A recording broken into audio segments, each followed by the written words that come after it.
Today we're going to be talking about the suppression of the Primal Wild Self. Stick around. Hello and welcome to the Warrior King YouTube channel and podcast. My name is Michael Riggs. I'm a full-time author, artist, and entrepreneur here to assist you on your journey to unlocking masculinity, manliness, and the warrior spirit within, and overall leveling up your life.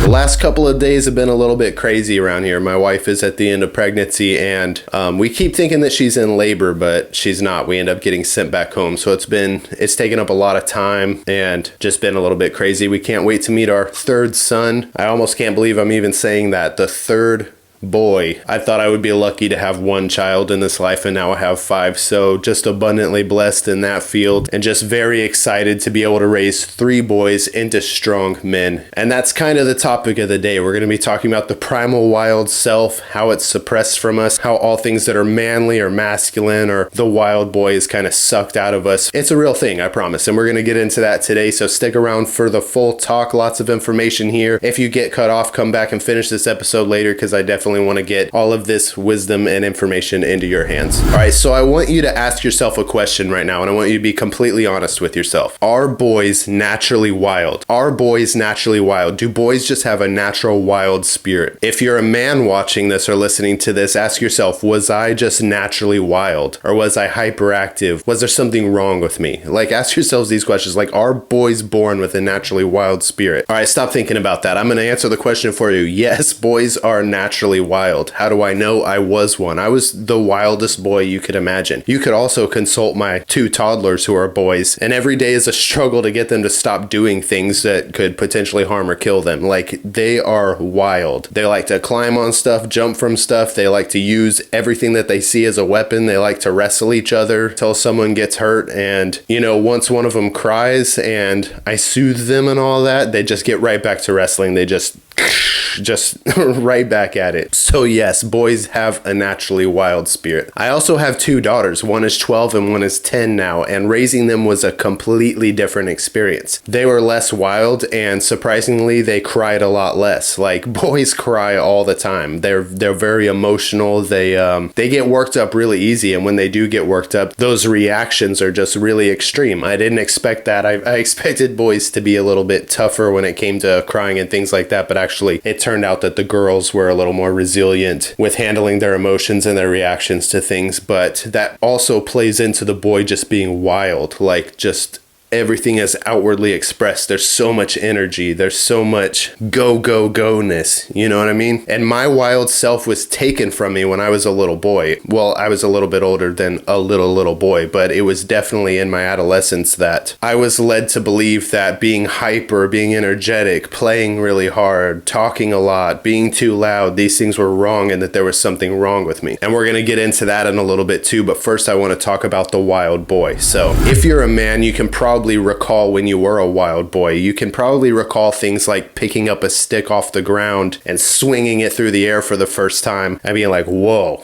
what was that? And then suddenly this thing is a sword and you're battling invisible enemies, or you're hitting your sibling and getting in trouble. Like, you can probably recall when action movies weren't just good, they literally called to a part of you. And these things are natural, so let's dive into that a little bit. Now, when I was a little kid, playing outside was the norm. Like, we were outside for hours and hours at a time. I don't even remember drinking water a whole lot, and it was blazing hot outside. Like, I would run for hours. I would play with kids on the other side of the neighborhood, and my parents didn't even know where I was, I'm pretty sure. But I just remember this immense feeling of freedom, running through the grass as fast as I could, the trees whizzing by me, picking up sticks and using them as weapons, whether it be a sword or something else. Like, everything that I touched was a weapon. I remember running through my house when I was inside, jumping off of furniture, making punching and kicking sound effects, driving my mom and my sisters crazy, just you know what I'm saying? I remember watching the Rocky movies for the first time, and it just blew my mind. And I was really into martial arts movies. I was into Rocky movies, like boxing movies, that whole sort of thing. And nobody ever really prompted me to do this. Like, nobody showed me those things and was like, hey, this is what you're supposed to like because you're a boy. Like, those things called to me. And I remember I was staying with my grandmother at one point, and she had a set of little dumbbells, and I would lift them doing curls into oblivion until I was sore beyond belief. I was probably like 7 or 8 years old. I thought I was going to be the first ever 8-year-old bodybuilder. I would watch Rocky 4 and then just lift these weights until I couldn't anymore, basically, and do push-ups and sit-ups and all this stuff. And my entire childhood, it's like I was training for something. The only thing is, there was nobody to tell me what I was training for. And there was nobody to tell me that this training that I was doing and this call to the wild and this call for combat and this killer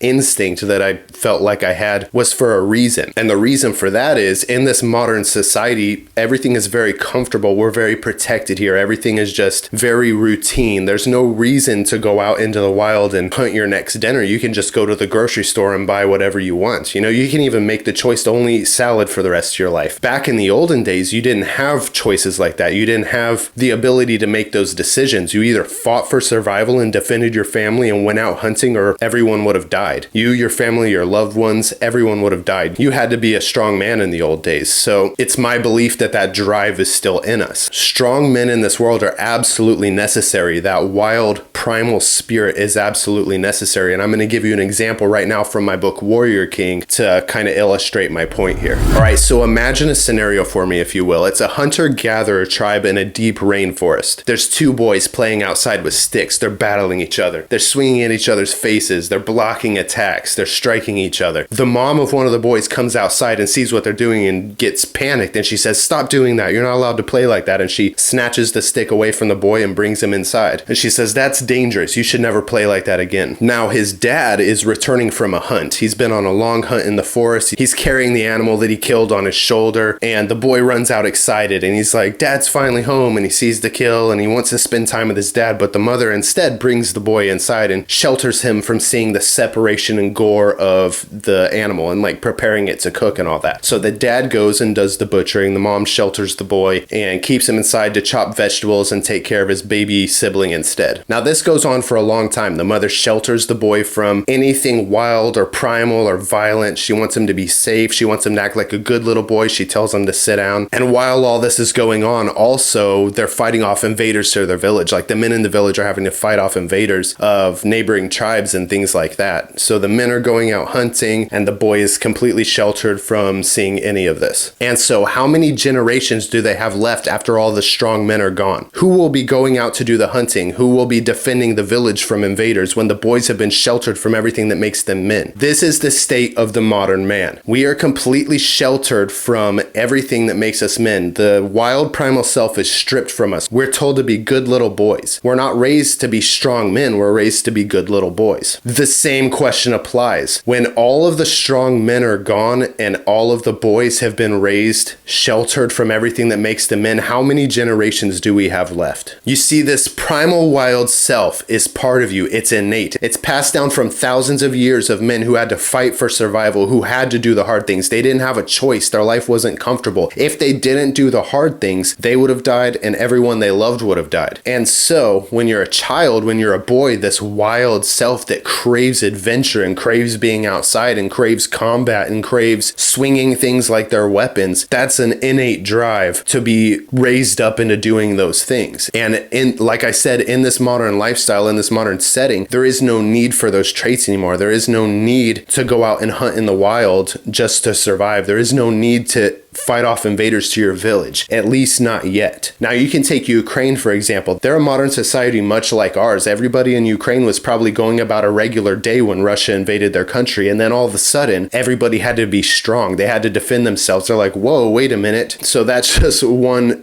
example and possible scenario of why it's very dangerous not to raise boys to be men and to teach them what that means. In the blink of an eye, life could be just not so comfortable anymore. Now, let's say that you're a person who doesn't believe in the spiritual and the bigger picture of things. Well, you still can't deny that things are passed down evolutionarily and that these things are innate. Like, there are things that are innate and there are things that are learned. Like, masculinity is bestowed. It's supposed to be taught to us from older men, but there are things that are innate, like survival survival and the primal wild self that just comes with being a boy and being a man. So with that being said, even if you're not like a bigger picture spiritual person like me, it can't be denied that there are things that are innate that were passed down to us from our ancestors, like being a total warrior king, primal badass, or else everybody that you would have known and loved would have died and you wouldn't have survived. And that's where the primal wild self comes from. It's passed down. Like if you were to look at a timeline of history from the time that we're living in now to like all of the thousands of years that people would have had to fight for survival, like this time that we're living in right now is very brief. It's only been the last couple hundred years. I know that there's been several generations since we started living so comfortably, and that's all we know. Like that's what we were brought up in. So you don't really think about things like surviving in the wild, hunting the next dinner, fighting off invaders to your village. But my point is that this time has been so brief that there has been no time for that drive in ourselves that was passed down to us from our ancestors to be quenched. It's still there and it's still necessary. And if we just suck that out of boys and quench it from them, they end up pursuing all of the wrong things in life. They don't know how to express that warrior spirit, and they end up in jail, they end up in prison, they end up doing violent crime. It gets really, really bad. And that's why it's important to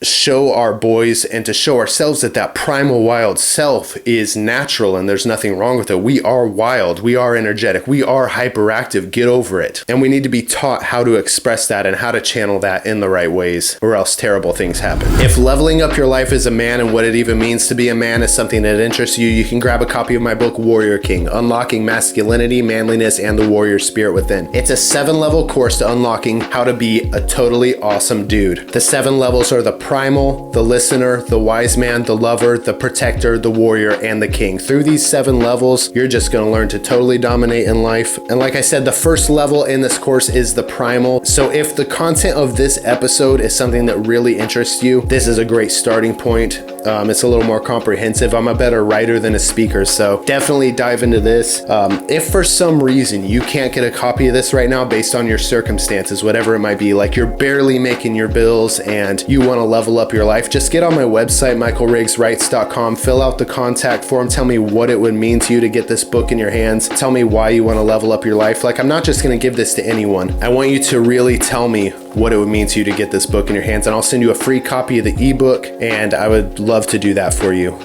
especially if you're trying to better your life and you can't just buy a copy of this right now. I've been there before, trust me. I've been at my last dollar before, believe that. And I'm trying to reach men all over the world with this wisdom and these messages. If you can buy a copy of this, go buy a copy of this, because I got a family to feed and, you know, I got to get this podcast out. I got work to do, and it would be so awesome to have that support and also to give you this wisdom. You can get it right now at Amazon, an ebook or paperback, or you can find a link for it at michaelriggswrites.com. So like I was saying before, I was a very wild child. Like, I wanted to be outside, I wanted to be running, and I was doing the same thing when I was inside. I was battling invisible enemies, I was lifting weights, I was doing push-ups, and this eventually drove my mom crazy. At a certain point, this is in the 90s, like the early 90s at some point, when ADHD was just becoming a thing. At a certain point, my mom decided that I had attention deficit hyperactivity disorder. She took me to a doctor. The doctor just confirmed what she told him, and I was falsely diagnosed with ADHD, and I was put on heavy medications. To be someone who doesn't actually have ADHD, you're just an energetic wild boy, and then to be put on these mind-numbing medications, I started dealing with all sorts of things. I remember being depressed for the first time, going to school and just feeling down and just so aware, and I even had this weird thing where I felt like my feet were gonna break when I was walking, so I would walk really light because I felt like if I stepped down too hard, my feet were gonna shatter. Just all of these crazy neurological things that were happening to me. And so my mom would take me back to the doctor, and of course the doctor would say, we have a new thing called Concerta. It's the same thing as Ritalin, except it's released over time throughout the day. That didn't work. I was still a total mess. My entire personality was gone. And then of course she took me back to the doctor, and the doctor says, well, you just need to up his dosage and we'll make more money this way. You know, like, it's absolutely crazy. So falsely diagnosed with ADHD and then put on these crazy medications. And at a certain point, I told my mom, I was like, I don't want to do this anymore. I'm not taking it anymore. And lucky for me, she respected that. And I just kind of stopped taking them. But I do remember never really being the same after that, because I learned through what my mom was telling me and what the doctors were telling me that that wild self was wrong. I shouldn't be running around playing like that. I shouldn't be wild and energetic. I shouldn't be battling invisible enemies. I should just sit down and be a good boy and and be quiet. Now, this has become so common in our society, this mindset that boys are just supposed to be good little boys and be quiet. It's become so common that we have an entire society of boys who have no idea how to be boys. They have no idea how to be men. They're heavily medicated. There's always something wrong with them. If they're themselves at all, there's something wrong, and that needs to be medicated. So then we're growing up with this constant barrage of everything society is telling us, that masculinity is wrong, being manly is wrong, being primal and wild is wrong. It's weird. If you want to go out into the forest for a week and survive off the land and hunt animals, there's something wrong with you. You're probably a crazy guy or something like that. What are you, a doomsday prepper or something like that? Like, people think that being manly, being wild, being primal, doing all the things that we had to do before literally just to survive, all of those things are wrong now. They're shamed. And that's just crazy to me. You know, that's really what this talk is about, is accepting that primal wild self, accepting those parts of you that are natural, that you would have needed for survival, that you would have needed to protect your wife and your kids, that you would have needed to protect everyone around you, that you would have even needed to breathe the next day, to wake up and view the sunrise. Like, if those things weren't a natural part of you, you would have died. I'll say that over and over again. So really reflect on that for a second. Like, think about how all of the things that we would have needed to do just to survive back in the day are now weird niche things. Like, only a few guys go and do those things. Only a few guys enjoy hand-to-hand combat. Only a few guys enjoy hunting. And if you go hunting, it's like, you got to kind of like look at rules and regulations and make sure that you don't get in trouble, and make sure that you don't expose yourself to all the people that are going to think you're a weirdo for carrying your weapon through the woods. You know what I mean? Like, these are things that you would have had to do just to live.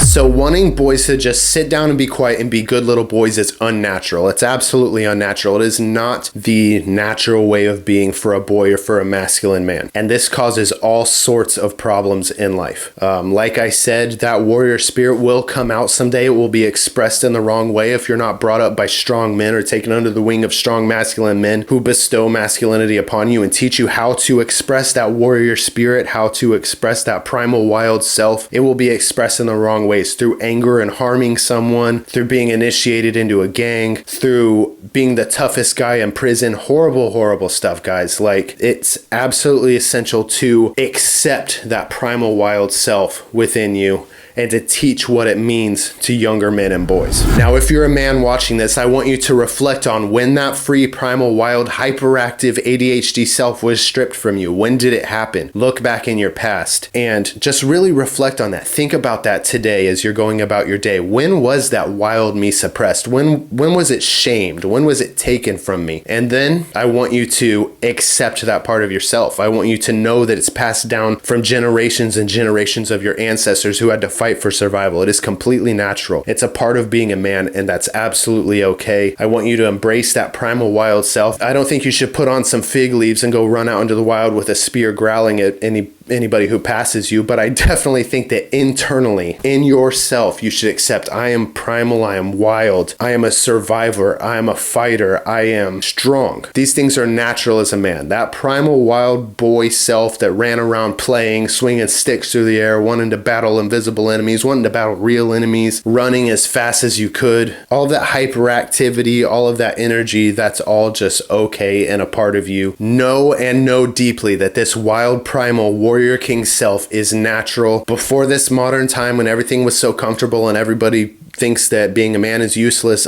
these are all things that you would have needed for survival. You would have needed to keep your body strong and healthy. You would have needed to run fast. You would have needed to hunt and kill and fight off invaders to your village. You would have had to survive. So all of these things that are still in us, that are passed down from our ancestors, completely natural, completely okay. That primal wild self is still in us, and I promise you, once you embrace that part of yourself, you're moving forward in life in a whole new way. You're channeling that in a whole new way. A lot of stuff goes into this, like do some exercise, do some really crazy exercise, get out in nature, get out in the wild, run, do everything that you can to express this primal wild self. You know, even providing for your family, providing for your wife and your kids, teaching masculinity to young men, leading and guiding young men in wisdom. All of these things are part of the warrior spirit that will help you channel that in positive ways. Taking care of your body, staying fit and healthy, lifting heavy shit. And then once you accept this part of yourself, you're not going to channel it in the wrong ways, like harming someone out of anger, blowing up at your loved ones, landing yourself in prison, and all the things that go on there, trying to be the toughest, biggest, baddest dude. Like you will just be free of these things. Once you accept that you are a man, that's okay, and that primal wild self is a part of you. These things are taken from us by this modern society, and it's almost impossible to tell people that, hey, without all of this infrastructure that's been built from us, without all of this modern way of living, if I wasn't a strong man, if I wasn't my primal wild self, you would suffer for it. So we want our men to be strong. We want to raise our men to be strong men, not good little boys. So ask yourself, am I raising a strong man or am I raising a good little boy? Because if you're raising him to be a good little boy, he will grow up to be a good little boy. He won't grow up to be a strong man. So lots of things to reflect on there. Again, thank you so much to everyone who's pouring out love to me on all of the platforms, all the podcast listeners, YouTube watchers, video watchers.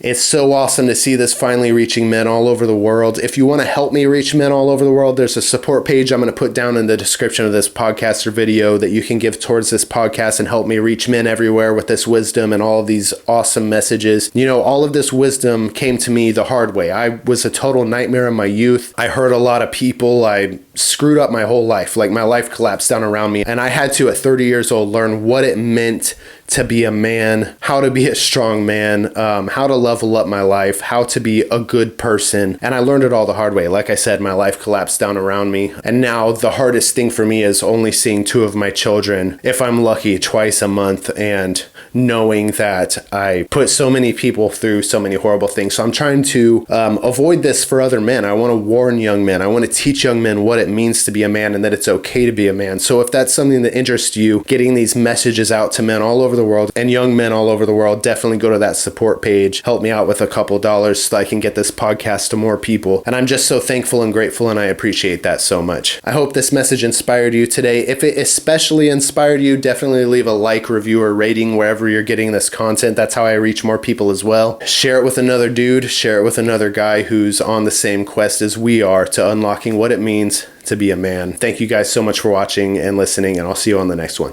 Thanks, guys.